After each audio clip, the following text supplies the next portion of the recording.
Thank you for coming inside on such a beautiful day. It's absolutely glorious outside. As I was visiting undergraduate comparative literature classes last week, and I said to them, I finally realized that summer is coming. For a while we didn't know whether or not it would come, and I think it is in fact coming. So I want to acknowledge the many sponsors of the Media, Form, and Thought series before introducing our speaker for today. The USC Dornsife Divisional Vice Dean for the Humanities, the Undergraduate Dean and the Graduate Dean, the Departments of Comparative Literature, Latin American and Iberian Cultures, American Studies and Ethnicity, English, French and Italian, and Slavic Languages and Literatures, the French and Francophone Research and Resource Center, the German Studies Program, the Center for Visual Anthropology, and the School of Cinematic Arts. When the comparative literature faculty conceived of the Media, Form, and Thought series, it was with scholars such as Peter Szendy in mind. We were interested in hearing from philosophers, anthropologists, musicologists, and others, not readily or easily identifiable as media studies scholars in any conventional sense, who nonetheless have a great deal to tell us about sound, about visual culture, new and old media, and who see in these media and in their interrelation a rich and provocative locus of thought. It is therefore my great pleasure to introduce Peter Szendy, David Herlihy Professor of Comparative Literature and Humanities at Brown University and Professor at the European Graduate School. Prior to his arrival at Brown in 2017, Szendy taught at Université de Paris, and before that, Université Marc Bloch de Strasbourg, and has been visiting professor at NYU and Princeton. He received his BA and MA in musicology from the Sorbonne, and his PhD in musical aesthetics from the acronym is EHES, yes. EHES, the School for Advanced Studies in the Social Sciences, at the same time that he was attending Jacques Derrida's seminars on hospitality and forgiveness. Okay? From the outset, then, his thinking has embraced philosophy and musicology in their strongest as well as most transgressive forms. And I ask myself, are those opposed? And it is for this reason that we have invited him to conclude our lecture series this year. His books have been translated into English, Spanish, Italian, and German. And among his recently published works in English, all from Fordham, right? Fordham University Press, are Of Stigmatology, Punctuation as Experience.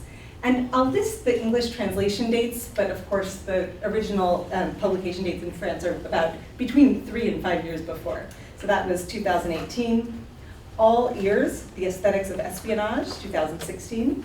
Phantom Limbs on Musical Bodies, 2015. Apocalypse Cinema, 2012, and Other Ends of the World. Kant in the Land of Extraterrestrials, Cosmopolitical Philosophications from 2013. And Hits, Philosophy in the Jukebox from 2012. He's currently at work on a new book project on the politics of reading, which some of us here had the privilege of discussing with him earlier today. He is co-editor of Transposition, a journal of music and social sciences, member of the editorial board of Poésie, a journal of poetry, poetics, and theory, and musicological advisor for the concert programs at the Paris Philharmonic. So many of us dream of being cited by someone, by anyone, right?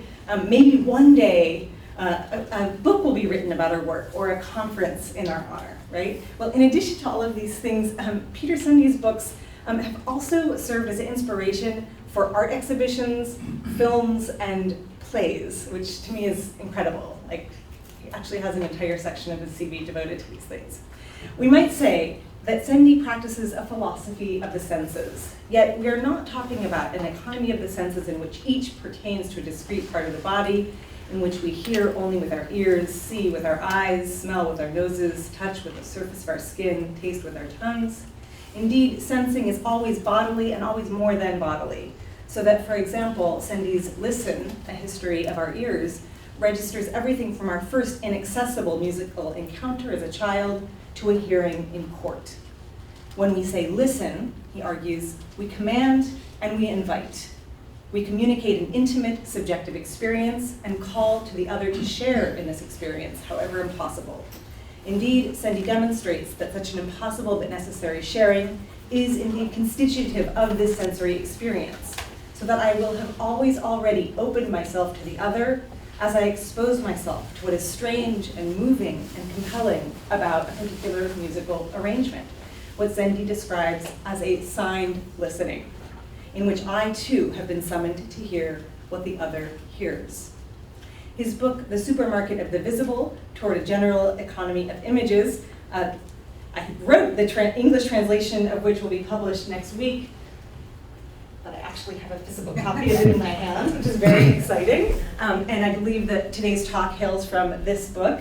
In it, Szendy ponders the notion of an iconomy, in which, following the work of Deleuze, quote, money is the backside of all the images that cinema shows and edits on the front, end of quote. The title of today's talk is The Image in the Age of its General Exchangeability. Please join me in welcoming Peter Szendy.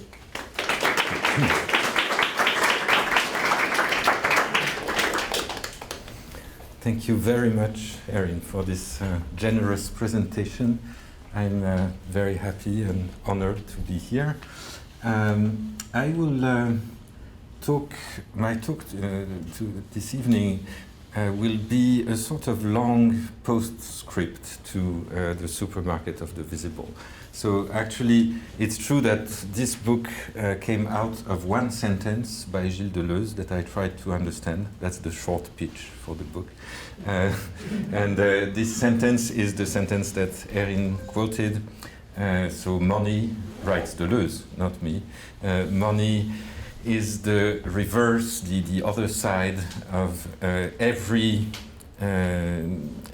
any image, every image that cinema, he says, shows and edits, monte et montre in French, on the obverse or on the other side. I mean, yeah. So there is a sort, for Deleuze, a sort of recto-verso relation between image and money.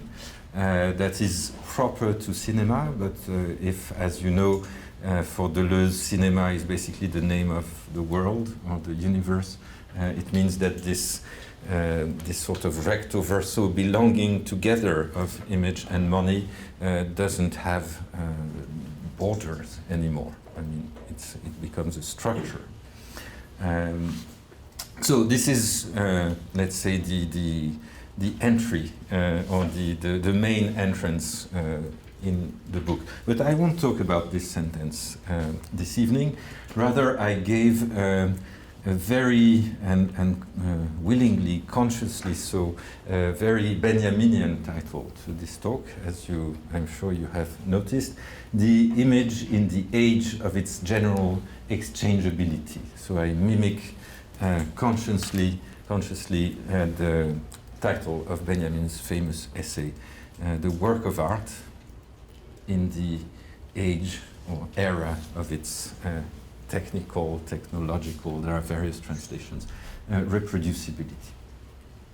My point of departure is quite simple but overwhelming, at least to me. There are so many images. Their number is so immense that their crowd or their tide literally verges on the immeasurable. In 2015, social media users shared more than 3 billion images every day. Pictures are ceaselessly produced and circulated in an unheard of amount. So much so that it is difficult to imagine to produce an image of such a plethora of images. How could we picture the overflow of pictures? Eric Kessels created in 2011 an impressive installation, 24 hours in photos. This huge pile of about 350,000 photographs downloaded in the time frame of one day by the Dutch artist certainly evokes the feeling of drowning in representations, as he says in an interview. But it is very far from the real density of an iconic traffic that exceeds 1 million images per hour. I will use throughout this talk the adjective iconic in the first sense mentioned by the Oxford English Dictionary, i.e. I quote, of or pertaining to an icon, image, figure, or representation. Can you imagine? This unceasing flood of images is nothing compared to the number of images produced that do not end up on social media. In 2000, Kodak announced that consumers around the world had taken 80 billion photos. But these figures have increased exponentially with the dissemination of digital photography. In 2015, according to the market research firm InfoTrends, global consumers will take more than 1 trillion digital photos. This limitless foaming or flooding of images might well be even greater than what we hardly imagine, since, as the American artist Trevor Paglen recently suggested, I quote him, "Human visual culture has become a special case of vision, an exception to the rule. The overwhelming majority of images are now made by machines for other machines, with humans rarely in the loop." End of quote.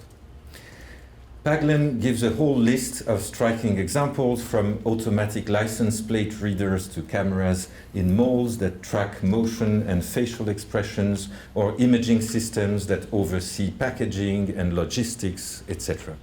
In other times and contexts, these images would no doubt have been called akeiropoietic, that is to say, not made by the hand. This adjective, akeiropoietic, this is a parenthesis, is found in the New Testament. For example, in Paul's second epistle to the Corinthians, 5:1, I quote, "An eternal house in heaven not built by human hands." Akeiropoietic in Greek. And it describes later, as you might know, the imprints or negative images of Christ, like the Shroud of Turin or the Veil of Veronica. In the Gospel of Mark, 1458, there is an occurrence of the adjective keiropoieton that qualifies, on the contrary, the temple as made with human hands. So akeiropoietos, keiropoietos. Coming back to Trevor Paglen, he characterizes this growing portion of the visible that escapes the reach of the human sensorium as, I quote, "an invisible visual culture." Visibility is increasingly managed, it is produced, it is handled, it is harvested unbeknownst to us. The iconic glut, the overabundance of pictures that we are witnessing, or that we can less and less bear witness to, is made possible and is managed by what appears or disappears as a shadow economy, that is to say, a hidden economy. There are, for example, masses of so-called click workers who are offered online jobs by websites like clickworker.com that advertise ideals of freedom and flexibility. These shadow workers, sometimes gathered in what is known as click farms, that look like assembly lines for the production of visibility, constitute the dark side of the enlightened commerce of artificial intelligence, the cheap labor, indeed an alienated keiropoietic labor that feeds and trains the smart robots. In Clickworker, a short minimalist video shot in 2017, French artist Martin Le Chevalier has given a voice to those whose daily and nightly toil contributes to organizing or handling the overflowing fluxes in the image space. While we watch an empty room somewhere, we hear the monotonous voiceover that narrates fragments of a semi-fictional autobiography. I work 10, 15, 20 hours a day, says Magda from Poland, but I don't even earn what a factory worker earns. I look at porn pictures, decapitations, stuff like that, and I tag them. End of quote. Another woman Riha from Dhaka in Bangladesh talks about the small team that she is part of. Each of us manages hundreds of accounts and we do likes. We sell likes by bundles of 1,000. We also do views of videos by thousands. We watch without watching, hours, days, entire lives of videos that we pretend we have seen. End of quote. This is what goes on the dark side of the management of visibility. But it is also behind the images, beneath their glossy or pixelated surface, that another shadow economy is operating. The economy of what I called in the supermarket of the visible, the secret writing of their very coming into appearance. In other words, their coding, formatting, their weighing the high or low resolution that makes them lighter or heavier, their indexing, in some, the administration of their coming into sight. But all these aspects of the new iconic economy derive from the capacity of images to circulate. In the end, they pertain to what I suggested to consider as the road networks of the visible, les voiries du visible in French, a notion that I drew from Walter Benjamin's idea of innervation. So the road networks of the visible. Because yes, images follow roads, itineraries through the visible. Visibility is striated with routes, avenues, dead ends, crossroads, or highways, the study and cartography of which has been sketched out before Walter Benjamin by art historian Aby Warburg. In Warburg's writings, we can see, I will show you, how the idea emerges of a circulatory movement of images that is organized according to a transportation network for the description of which a new lexicon has to be developed. What Warburg calls image migration, Bilderwanderung in German, implies what he calls migratory routes, Wanderstraßen, that have to be mapped as the paths that make iconic exchanges possible. But the mobility of images is also the result of what Warburg calls their vehicles. He sometimes even characterizes them as automobile, or he speaks of their means of transportation. I have a long quote from Warburg that we will read together. This is from the introduction to his famous unfinished atlas, Mnemosyne. It was an atlas of images that he left unfinished when he died.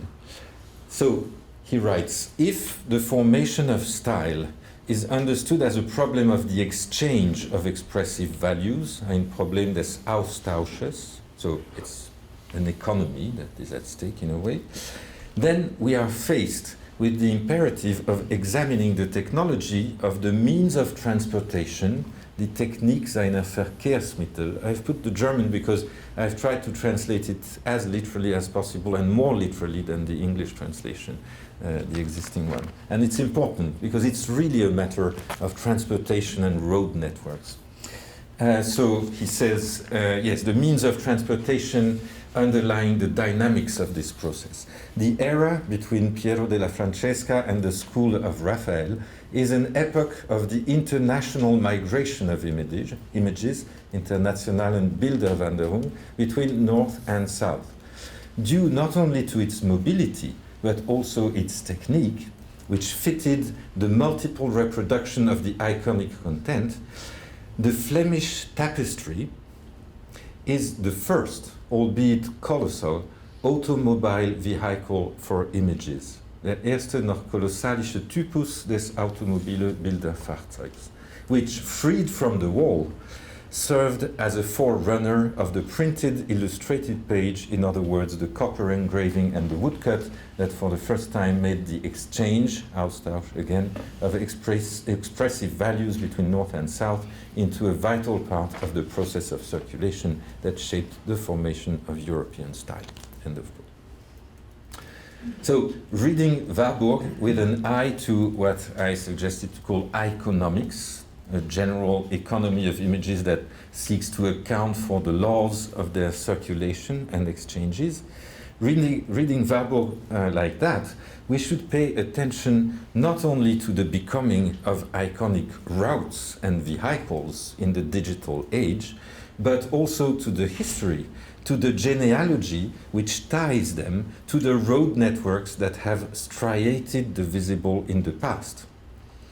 There are unsuspected continuities between them, but also sharp contrasts, of course, differentials of speed in the propagation of images. Let us take an example that is as simple as it is striking. We will watch in a second on YouTube the fascinating documentary by Cambodian director Riti Pan, The Land of the Wandering Souls, 2000. Riti Pan filmed during 3 months the digging of a trench across Cambodia to lay the first optical fiber cable. Barefoot, using picks, the workers are paid the equivalent of 60 cents per meter, and their families have to beg for food. This is how they laboriously clear the path of what will eventually become a highway of images speeding from one continent to another. So what kinds of speed are clashing here? From the slow progression of the laying of the cable to the streaming of the documentary that shows it at the other end of the world. In front, as you will see, of 2 incredulous workers, an engineer explains, while holding a piece of optical fiber cable in his hand, that this is the equivalent of the magic eyes and magic ears.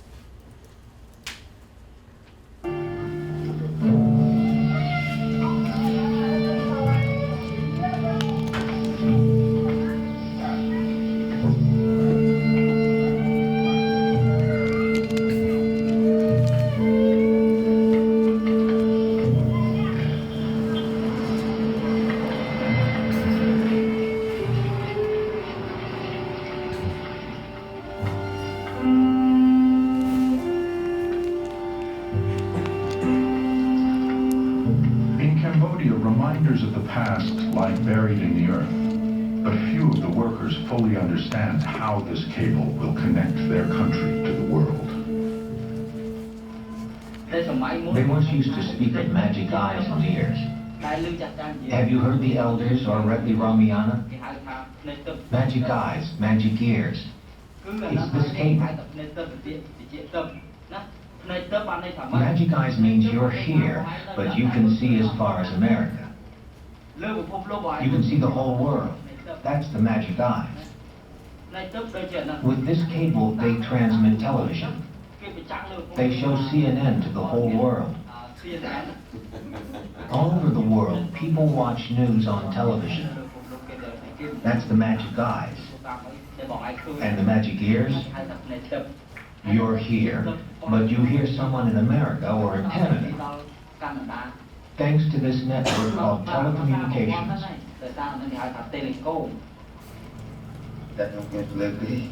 I don't have electricity, just an oil lamp. That's all I have. Electricity comes through a wire, connected to a generator. I don't have it. Sorry. As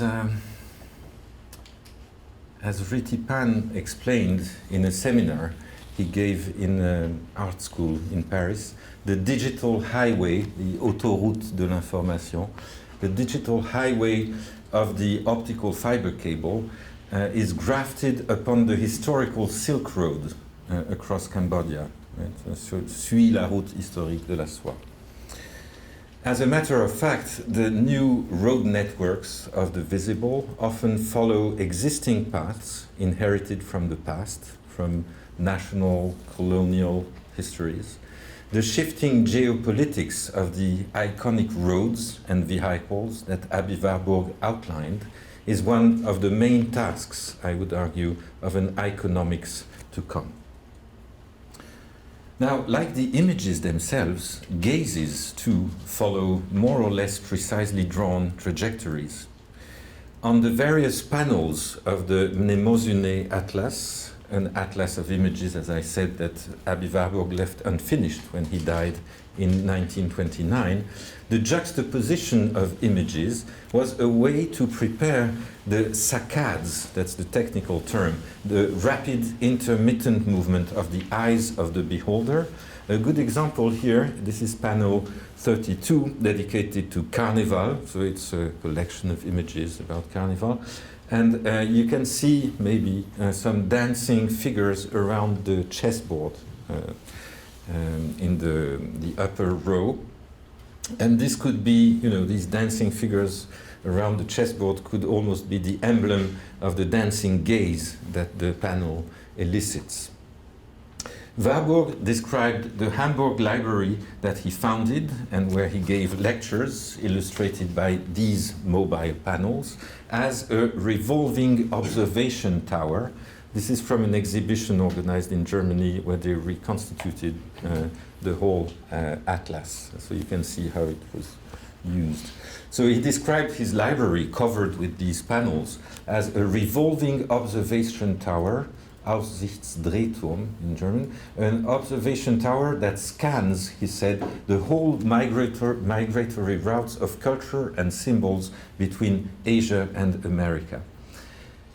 So that the visual micro-exchanges produced by the movement of the eyes on the panels and between the panels responded or corresponded to the vast migratory circulations within the visible.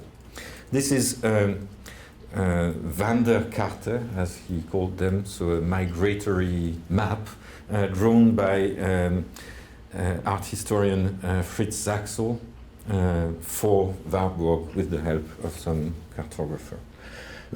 Now, I won't go here into the details of the genealogy of the techniques for mobilizing the gaze as I retraced it in the supermarket of the visible from the first elevators in 17th century France. Elevators are basically already a pre-cinematic movement, to the movements of the cinematic camera, or the recent and more developed use of eye tracking devices for marketing purposes, which is like the miniaturization of all these, tracked movements of the gaze. Let me rather show you some images of a series of recent installations by French artist Julien Prévieux. But first, here is how he describes his work for an art gallery in Toronto in 2017. I quote, "It was a question of measuring the visitors' act of looking as they viewed the exhibited artworks in the Blackwood Gallery in Toronto, thanks to the procedure of eye tracking as used by certain marketing departments. To do so, the pupils, the eye's pupil, the pupil's movements are recorded by an infrared camera. Software detects the movement and sketches a diagram which allows us to see the eye's journey and focusing area over time, what they call in eye studies, eye tracking studies, saccade and points of fixation. We transferred these lines to the walls of the gallery with spools of wool and hot glue." End of quote.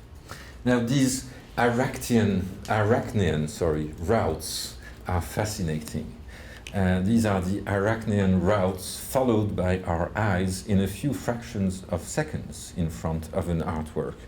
They seem to reproduce on the reduced scale of our ocular micro-saccades, the vast migratory cartographies that Warburg was drawing. It is as if each image gazed at by the beholder became itself the theater of internal migrations. The gaze that circulates between images or inside images, the gaze that comes and goes, that oscillates, that zigzags, scans and evaluates ceaselessly, what is it that this gaze cannot see? What is it that remains necessarily in the shadow? There are so many things happening between images or fragments of images, thus eliciting what Warburg called an iconology of the interval, Ikonologie des Zwischenraumes. But a lot happens behind the images too, or better, underneath the surface of images. It is there in what we could call the infra-perceptual zone of images, in their coded texture or text, that a hidden iconic economy is constantly at work. So what exactly is this shadow economy? In order to understand what is at stake, we have to consider how the road networks of the visible determine what I described as the secret writing of the very coming into appearance of images. That is to say, as I mentioned, their coding, formatting, resolution or definition, and weight.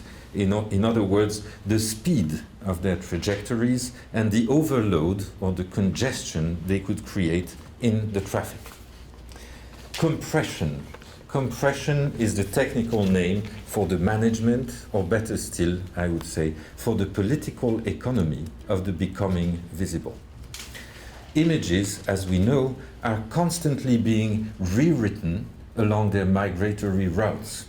They are coded and decoded by what is called a codec. This is a portmanteau for coder-decoder. That is to say, a computer program for encoding or decoding a digital data stream in order to gain space or bandwidth on the road.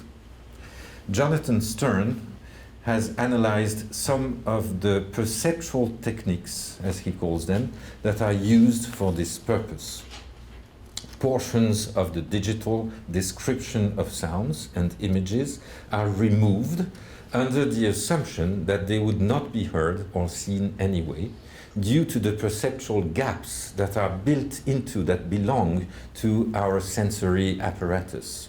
For example, a color zone can be digitized by leaving out the micro contrasts it contains and which the eye doesn't notice.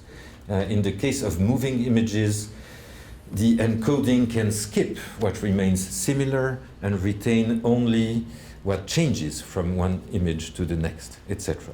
So in this way, compression creates what Jonathan Stern names a surplus definition. This is a notion that he clearly modeled on Marx's surplus value. He writes, I quote, "I will use the term surplus definition to describe the difference between the definition that a media system can theoretically produce and what its users need to perceive in order for it to work, so long as this difference is put to use." So the idea is that you can produce a much higher definition in a given media system, but you don't need it because of the perceptual gaps that belong to our perceptual apparatus. And this difference, you can use it as what Stern calls a surplus definition, right? It's a creation of value, basically. Now, what is surplus definition, if not, once again, a differential of speeds?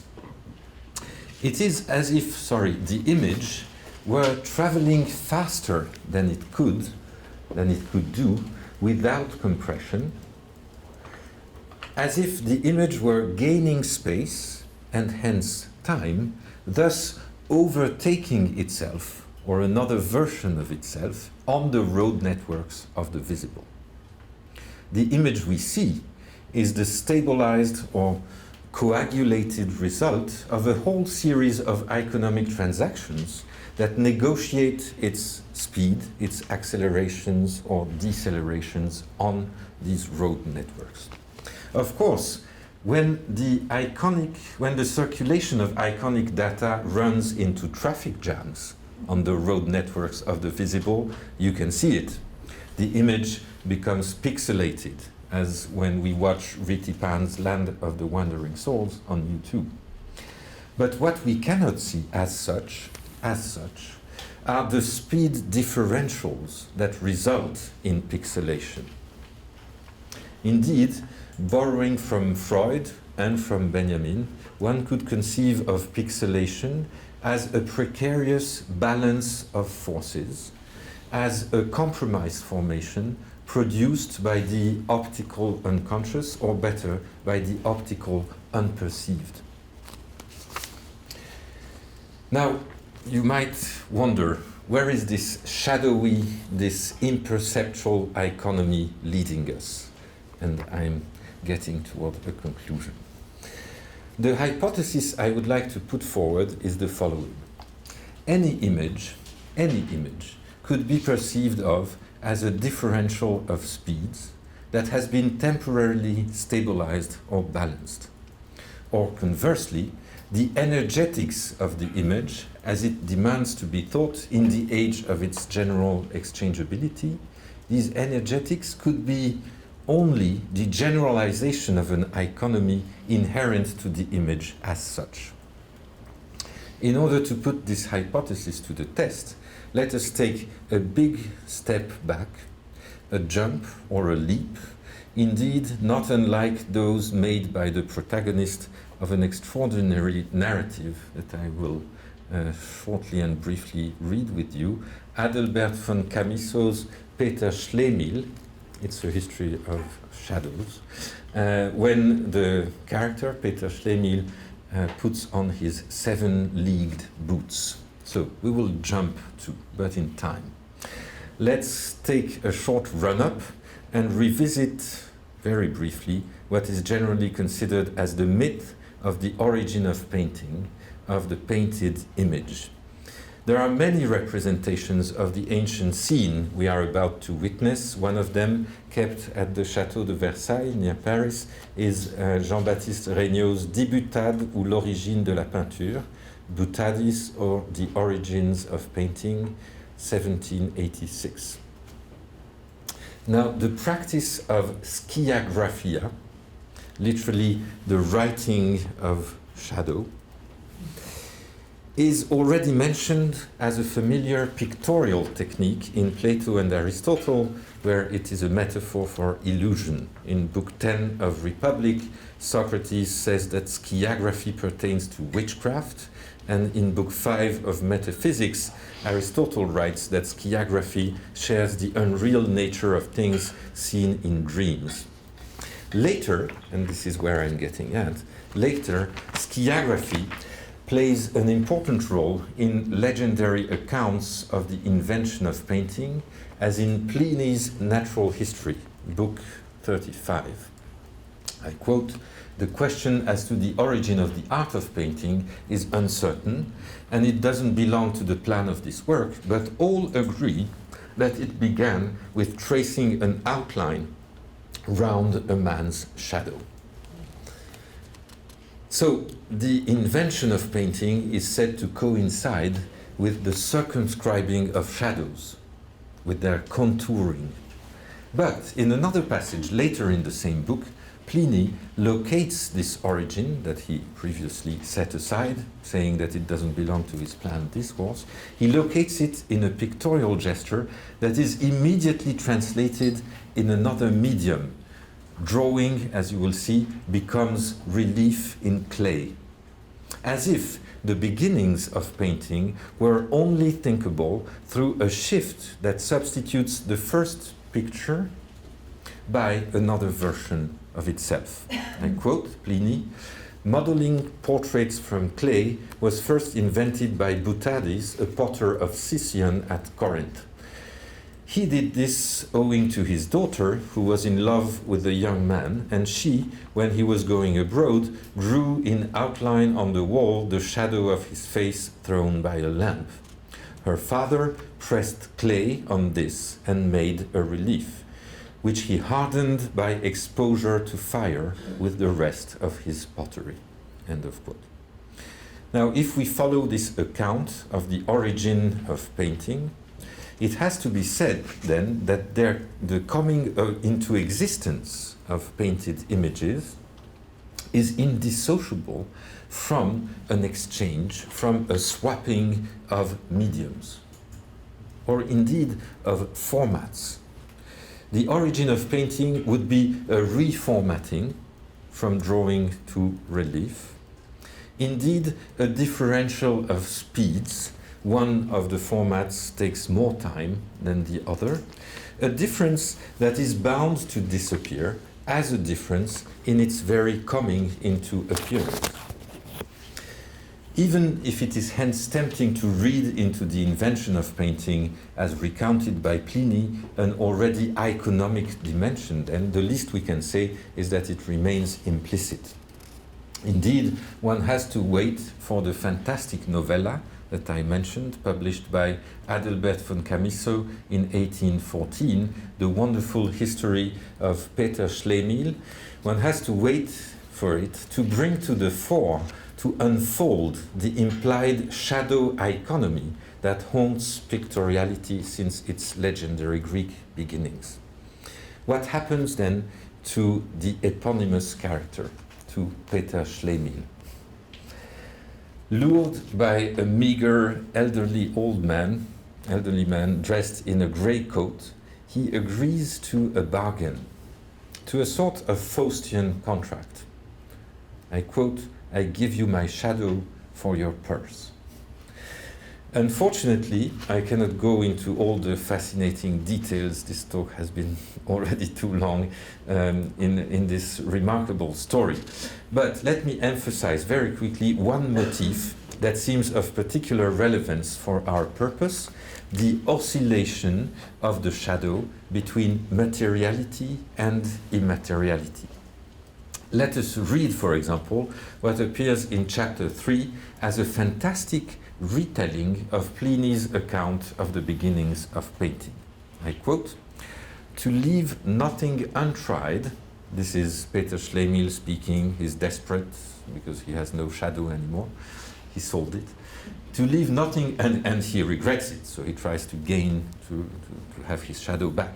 To leave nothing untried, I sent Bendel, Bendel is Schlemihl's servant, with a costly, brilliant ring to the most celebrated painter in the city, requesting he would pay me a visit. "Mr. Professor," I began, "can you paint a false shadow for one who, in the most luckless way in the world, has lost his own?" And Peter Schlemihl doesn't say that it's him. Last winter, he makes up a story, an excuse. Last winter, when he, that is to say himself, was traveling in Russia, it froze so severely during the extraordinary cold that his shadow was frozen to the ground and it was impossible for him to get it free.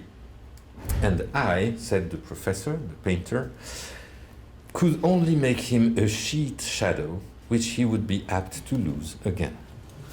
End of quote. Were we to take this extraordinary narrative literally, we could find here the outlines of a theory of shadows considered as energy and speed. If shadows, according to the Plinian account of the origin of painting, are the components of the image that can be formed only by being immediately reformatted, they are also, in this late and fantastic rewriting of the same scene, what can be made to crystallize as a prosthetic remainder.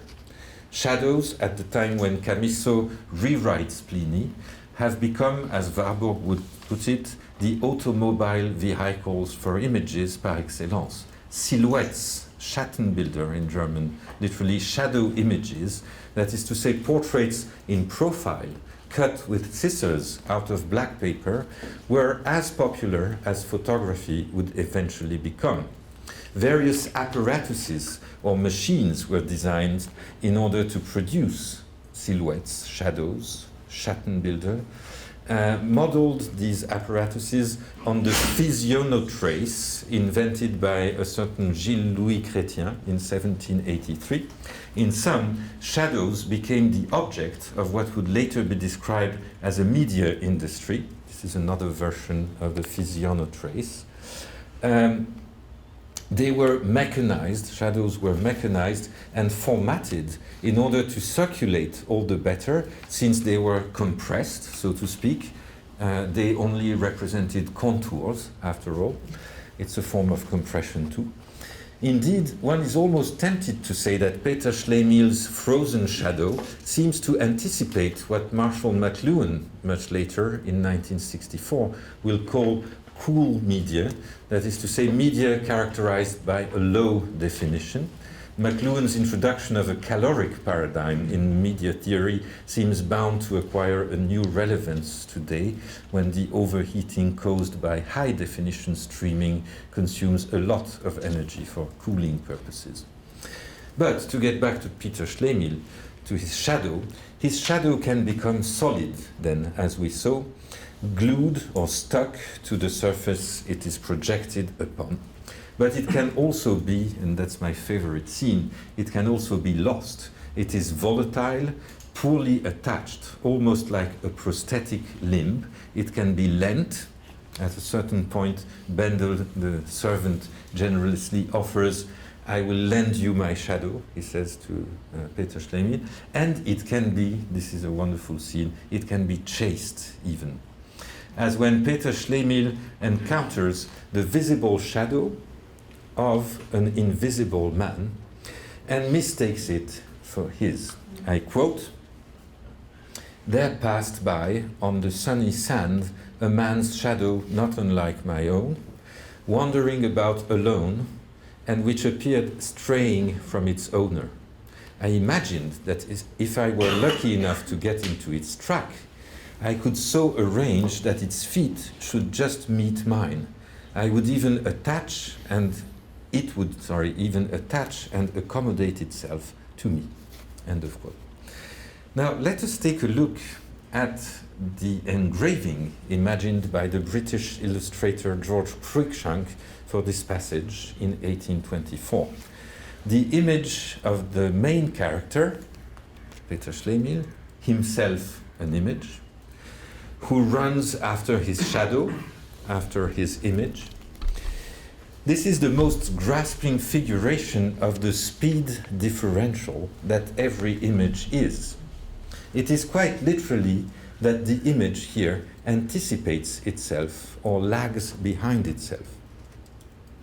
The endless swaps or appropriations that the shadow experiences are summed up in what amounts to Camisso's iconomic formula par excellence, when the devilish grey man addresses Peter Schlemihl with the following words, I quote, "You have my gold, and I your shadow. They leave no rest to either of us." Now, this restlessness soon turns into the ceaseless motion of the one who ends up getting used to his shadowless condition only when fortune gives him a pair of 7-leagued boots, as we saw. His shadowlessness then becomes indissociably linked to the utter speed with which he crisscrosses the earth, like a picture circulating breathlessly through the cables of our contemporary economic space. I quote, "I passed into Europe by the Pillars of Hercules," that is to say the Straits of Gibraltar, "and after I had taken a rapid survey of its southern and northern provinces, I hastened to North Asia and thence over the polar glaciers to Greenland and America." End of quote. I would like to conclude this talk on the image in the age of its globalized exchangeability by casting a retrospective glance upon Walter Benjamin's essay on the work of art in the age of its technological reproducibility. The model or shadow of which was constantly haunting my discourse, as if it were the hidden code buried under the surface of my words.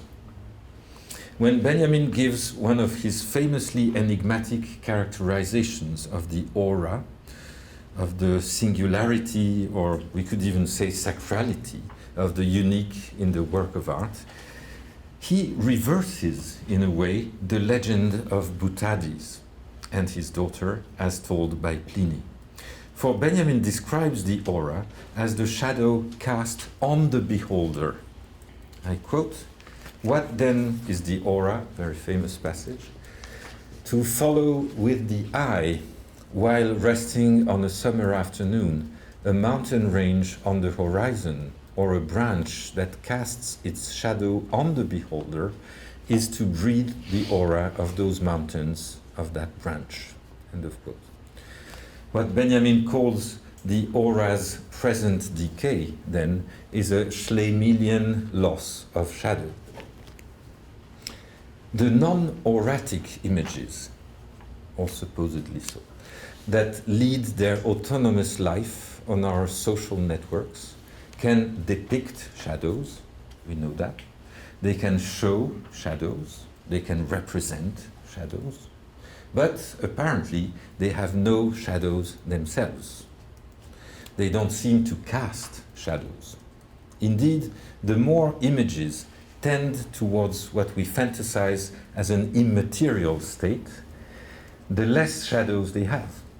Compare a sculpture and a JPEG file. And yet, one could say that their digital text or texture, woven as it is with imperceptual investments and bearing the fingerprints of so many hands clicking in the dark, is our contemporary skiography. This shadow economy that corresponds to today's road networks of the visible is where the coming into appearance of the image is negotiated as a differential of speeds. Thank you very much.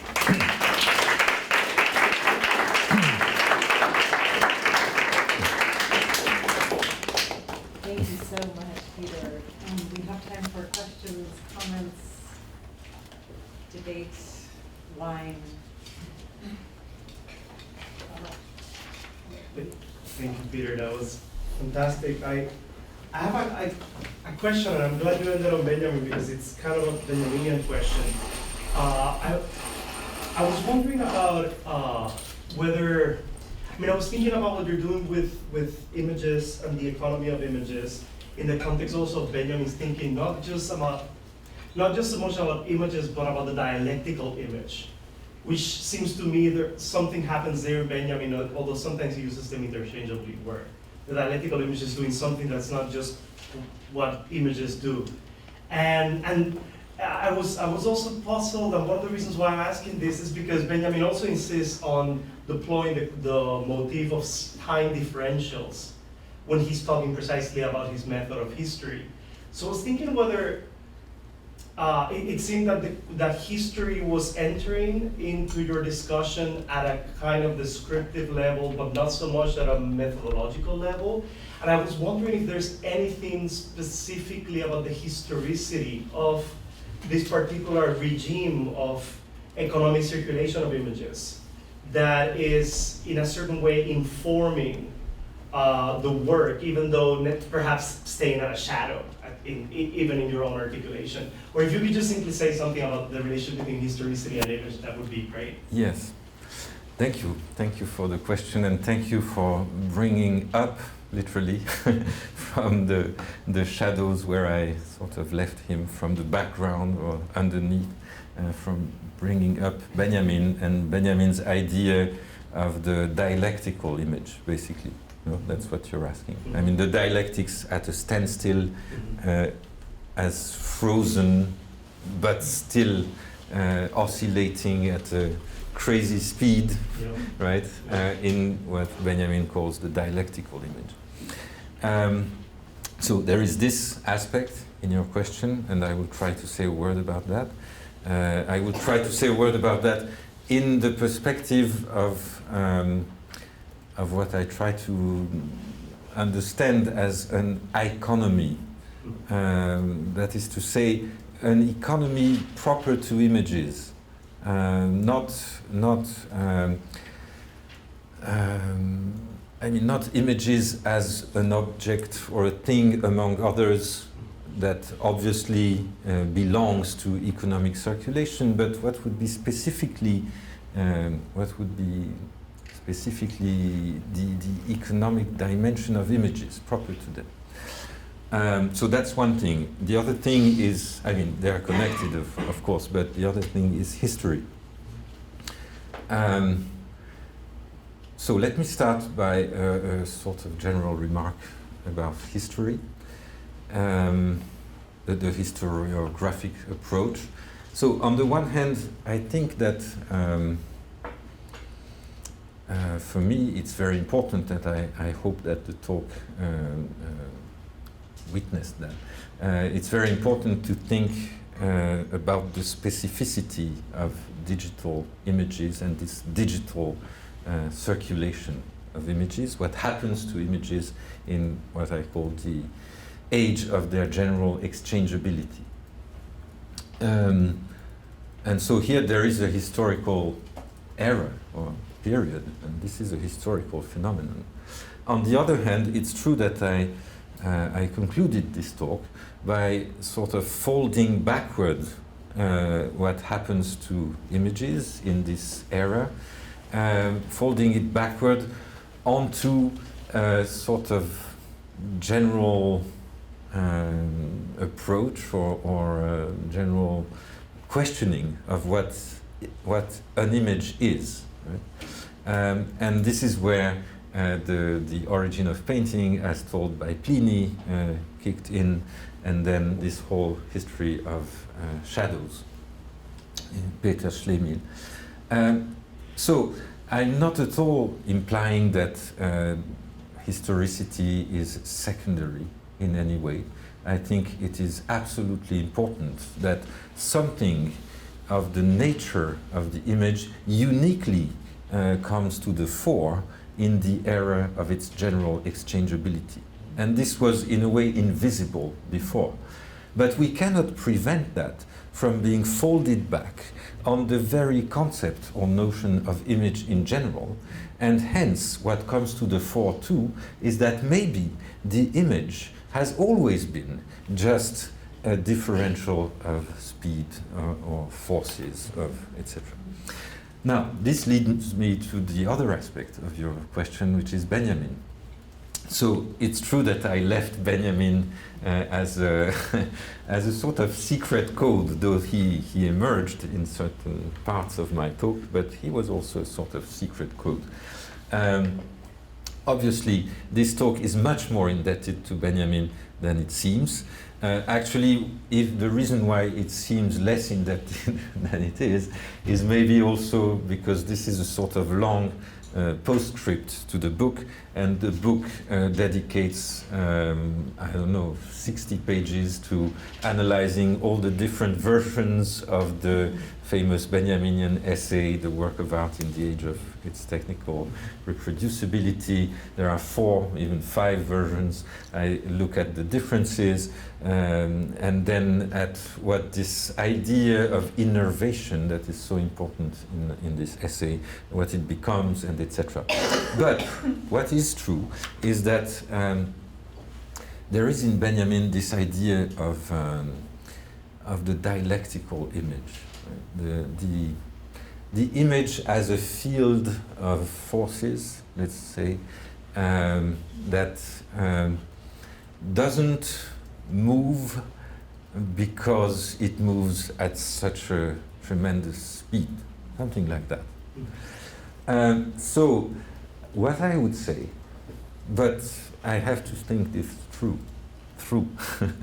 What I would maybe say, as a hypothesis in reaction to your wonderful question, is that from the point of view of an iconomy, from the point of view of the exchangeability that structures, that textures the image,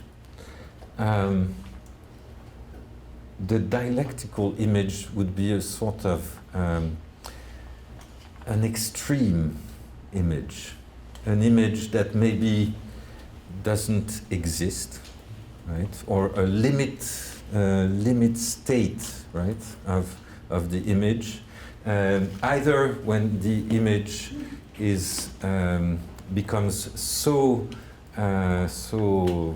warm or hot or cold, for that matter, and when its temperatures become so extreme that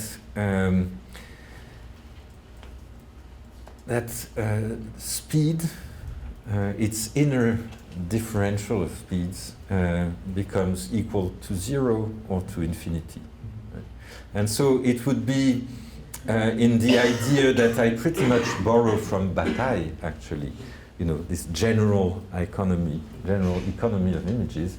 In this general economy, it would be the limit in a way, right? And hence the origin, right? Or the very principle, something like that. Thank you. Thank you. Thank you, Peter. When you said, when you first used the term about a road highway, I thought you said rogue highway. Well, okay, I get that. I'm not sure how I get it, but you seem to be talking about roguery too. But no, I wanted to ask you about that phrase that you highlighted from the text by, I think, Jonathan Stern. Mm-hmm. And, oh, okay. Yes, thank you. And it's the last part of that quotation. Mhm. So long as this difference is put to use. Yes. And it seems to me that you took that and ran with that, but I'm not sure I understood right away. Not so much what Stern meant, but how you understand it, because Mhm. I perhaps grasped it in the sense, as you pointed out, surplus definition, surplus value. So the difference is generating value. Yes. Is generating surplus value. Mhm. So putting to use is also putting into exchange, putting on market. As Mhm. long as it's marketable, Mhm. as long as a profit can be made Yes. from that difference. Yes. Is that right? Absolutely, absolutely. That's what. So it's Jonathan Stern who italicizes this expression. It's not quite clear to me why he would insist on that, but yes, maybe yes. Well, for the reason you're mentioning. So if you can create a difference between the resolution or definition that an image can have on a network, and the resolution or definition that is necessary for us to perceive this image as correct, then there is a gain of not space, technically it's called bandwidth, and in this surplus definition that is generated, there is a source of profit, absolutely, in as much as this surplus definition is put to use. What is meant by that is that you can use this additional space or this added definition, right? You can use it. This added space. You can use it in order to circulate more images, right? So Because you put in it fact to use in that sense. It's Yeah. not surplus definition, but it's actually less definition. It's true. Yes, you're right. It's a kind of subtraction. You're rather right. than Yeah. addition. Absolutely. I completely agree. And so I'm really interested in Jonathan Stern's really interesting theory that he developed in MP3. That's the title of the book, The Meaning of a Format. So it is more based on sound, actually, and this sound format, MP3. But the first chapter suggests a sort of general theory of format. And this is the context in which he coins this concept of surplus definition. MP3 is technically a codec, no? MP3, it's a format, no? I mean, the codec is the software that re-encodes the sound in MP3 and that decodes MP3 in sound, right? That's what is called a codec, a coder-decoder. So the codec is not a format. The codec is the translation of a format into code, and hence into another format, and the retranslation of this code into the equivalent of the thing itself. But so it is puzzling. The expression is puzzling, actually, because it's not surplus definition. It's rather loss. What is sought is less definition in order to create more. Right. So the expression can be puzzling. It's true. Yeah. But the idea behind it is brilliant, I think. He even goes as far, Jonathan Stern, as to talk about perceptual capital, which is really interesting. The way these formats, compressions, etc., they work with basically our perception or non-perception, for that matter, in order to generate value. And all this generation of value is dependent clearly on the circulation, because this has sense only if you consider that these images circulate. Right? It makes sense only compared to these road networks and what the traffic can be like, you know. So compression, in a way, is derivative as compared to the very circulation of images. It is a consequence. That's why I insisted. So Jacques, then Jason, then Belly. I had two thoughts, and I would love your opinion on both of them. One of them is that any commodity is a compressed item in some way, in as much as if it were not compressed, it would cease to be a commodity, it would cease to have an exchange or use value, and it would become something in which one could invest or could affect a kind of value that would be entirely aesthetic or entirely extracted from a circulatory system. So the phenomenon of compression seems to go in hand with the phenomenon of the industrial production of commodities in general, to the degree that any commodity entails a subtraction of the aesthetic dimension of the entity produced. And I wondered if then that could be another point of articulation of the Benjamin essay. That was one thing.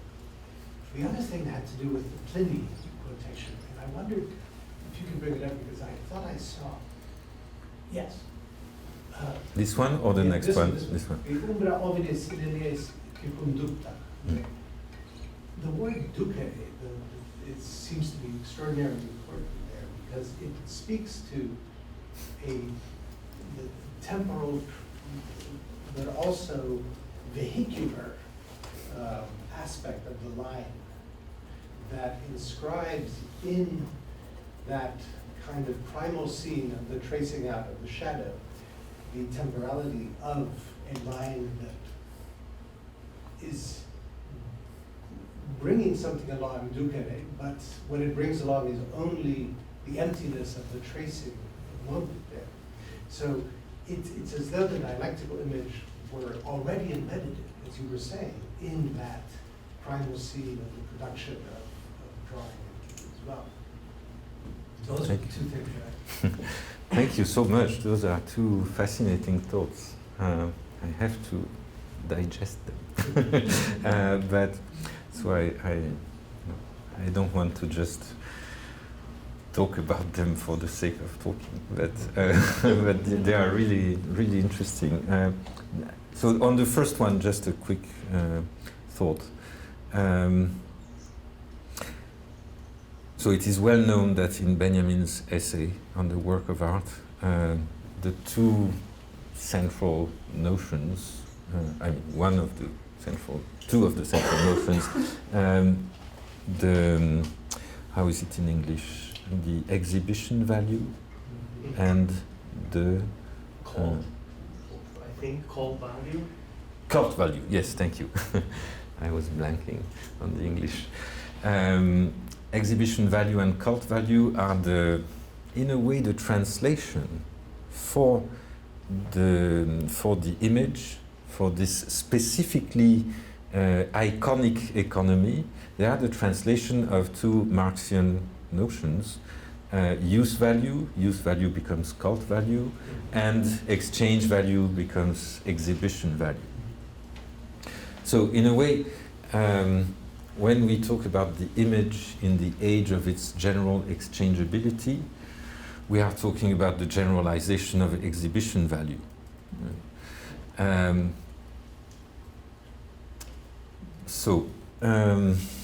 Why do I mention that? I lost my thread. No, I was thinking of commodity. Yes, exactly. So in a way, what Benjamin does is translate the Marxian lexicon of the commodity into the sphere of images as such. I say images, of course, you would say work of art. It's not the same. Okay, we could discuss that too. I mean, you said aesthetic, right? So into the aesthetic sphere. And he uses the word in a very general sense, the aesthesis in the sense of senses, right? All the perceptual apparatus. So I'm actually wondering, thinking of this wonderful idea that you shared. I have a sort of puzzlement now. Which way does it go? I mean, okay, Benjamin is translating from commodity language. And you know, commodity language is an expression that you already find in Marx. From commodity language to image economy. And hence we are here talking about compression. Compression, and here you come and you tell us, okay, compression is already what happens to commodities. And I think, yes, that's so interesting. I thought compression was about images. But then I think, isn't Jacques translating back from the world of images to the world of commodities? And then I think maybe it goes both ways. Maybe there is a sort of irrepressible and immediate back and forth translation movement between commodities and images and commodities, which would sort of support my idea of an iconomy, which is specifically the economy of the image, but also undermine it, because then it wouldn't be specifically iconic, but the image would just become a commodity among others. So you see, it resonates a lot. It makes me think a lot. Thank you. Yeah, thank you for a really wonderful presentation. My question is along these same lines. So previous to it's kind of the question of a road highway of images also, because who I'm thinking of is a German artist and educator and writer, Guido Steyerl, who talks about the poor image, right? Yes. As the lumpen proletariat of the class society of images, right? And it seems what you're drawing our attention to here with this question of compression and pixelation is sort of the way that that's exploited by existing networks of power and capital.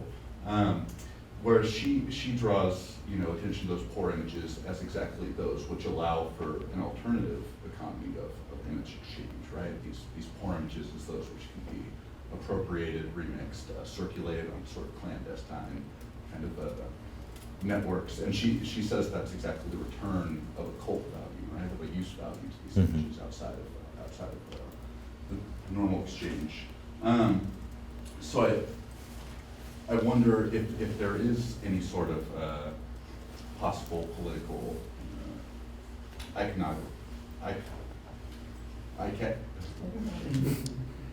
iconographic economy, which is perhaps the sort of therapeutic side of the pharmacon of this age of general exchangeability of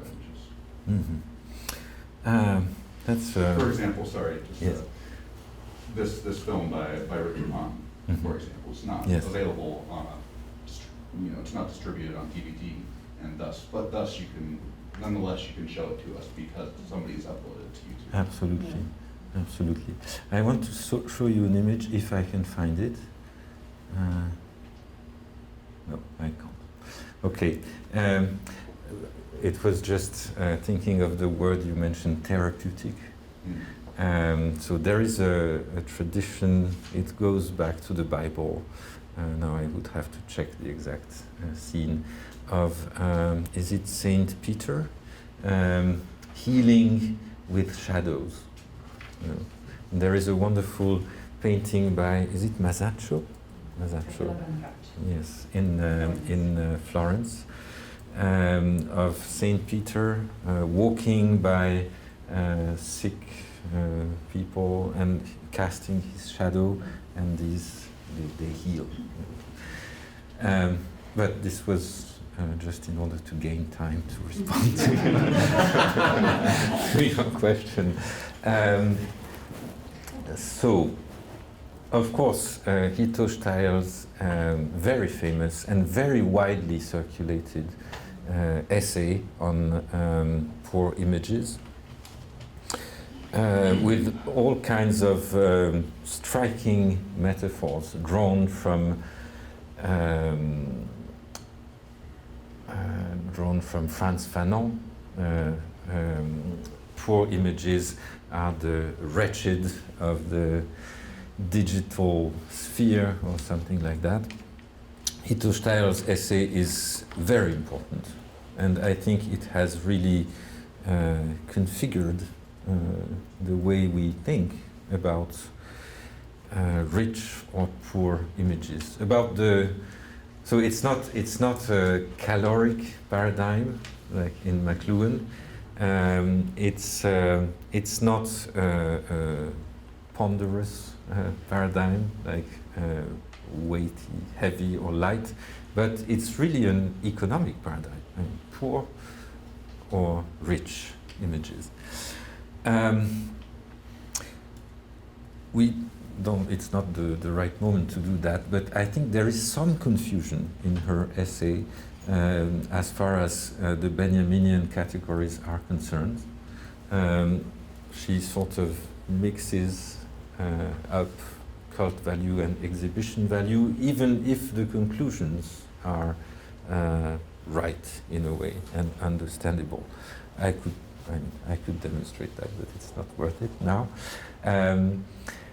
And above all, I think that, there is a sort of romanticism of the poor image that, on the one hand, attracts me. I like poor images. The image, this is one I fabricated. I mean, I don't say that it has any value, but I just like I like them. And I would like them to be there for their own sake, in a way. In other words, to have or to regain a sort of cult value.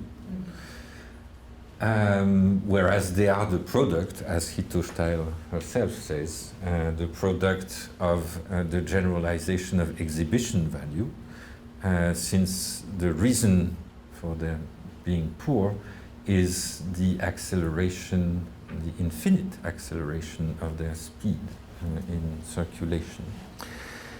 Now, it seems to me that in her essay there is the idea of a sort of absolute poverty. What I mean by that, an absolute poverty of the image.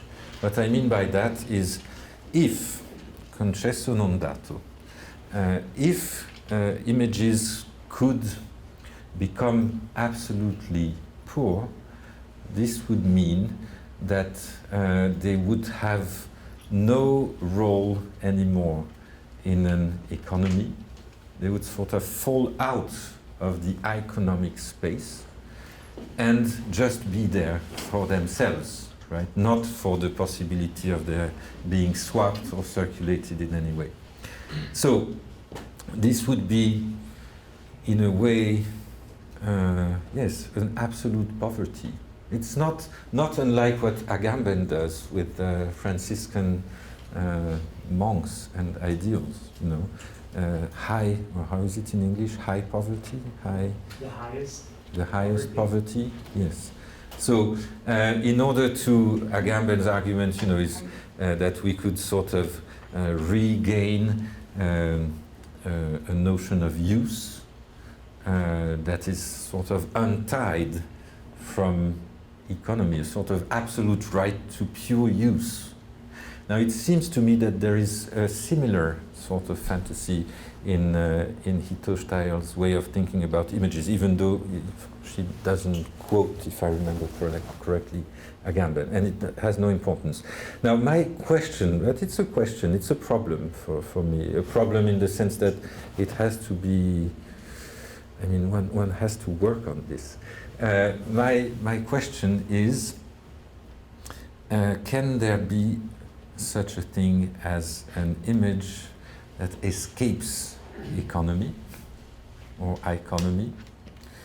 Can there be such a thing as cult value, independent, thought independently of this generalization of exhibition value?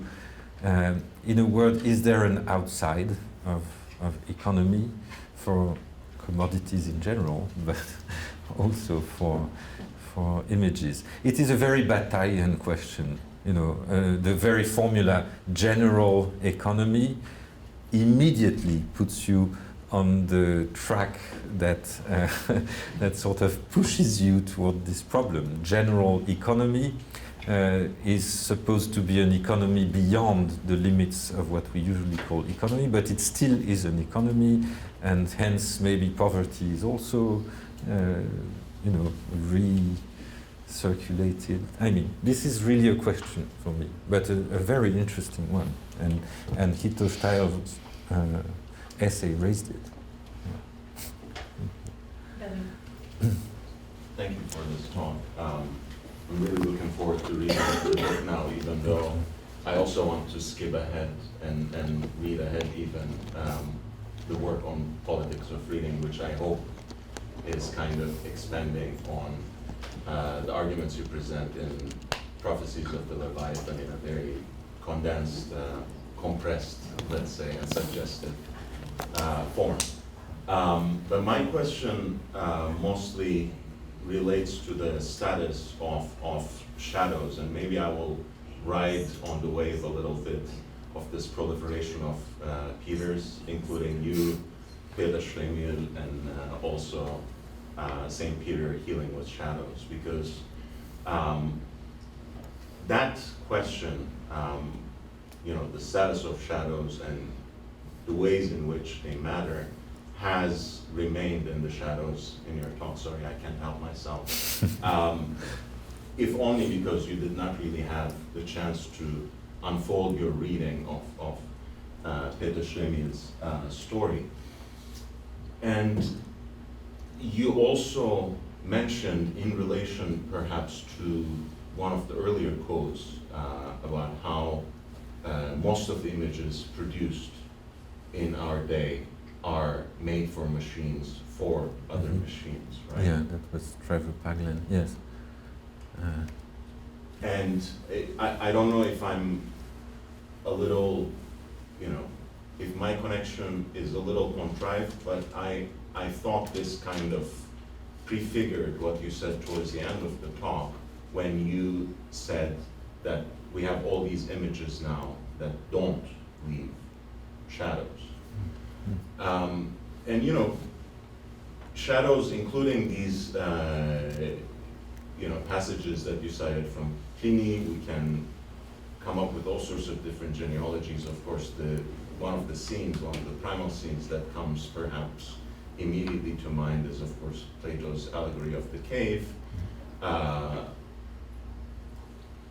why, you know, why do shadows matter, right? Is it because they, in a certain sense, are not secondary, but they somehow ground the image itself as something real, as something tangible, as something that is somehow related to that shadow, but has also a separate and presumably more material, more real existence than it? Is it because by that act of reproduction, duplication, by tracing the contours of that image, the shadow is doing a certain kind of work?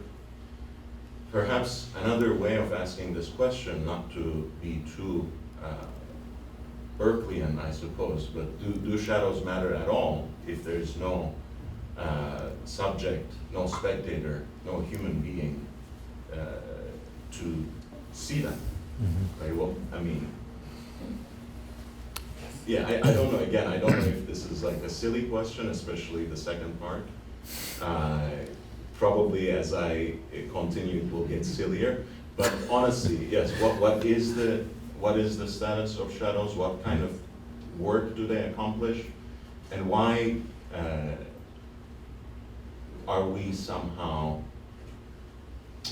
inhabiting this anxious cultural moment that we are still invested in the shadows, in the traces left by images that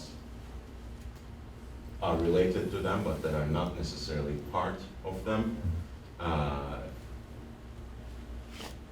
Specifically in this moment where you said most images are not made by human beings and not consumed by human beings either. So why do those traces matter then? Why do shadows matter? Yeah. So it's a crucial question. Why do shadows matter? So while listening very attentively to your question and your remarks and your elaboration of the question of shadow, reminding us of Plato's cave, I started to hear a big superegoic voice that is maybe the very voice of the history of metaphysics,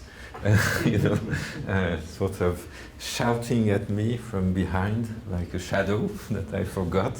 The only superego that talks through me when I ask the question is Giranija, so forget about metaphysics. It can be much more specific and second. No, but no, what I mean is that, of course, as soon as you name shadows, you have this whole history that overwhelms you. Plato's cave, shadows, illusion, what I too briefly recalled at a certain point, shadows as synonymous with witchcraft, skiography as synonymous with dreams, with illusion in Aristotle's metaphysics, etc.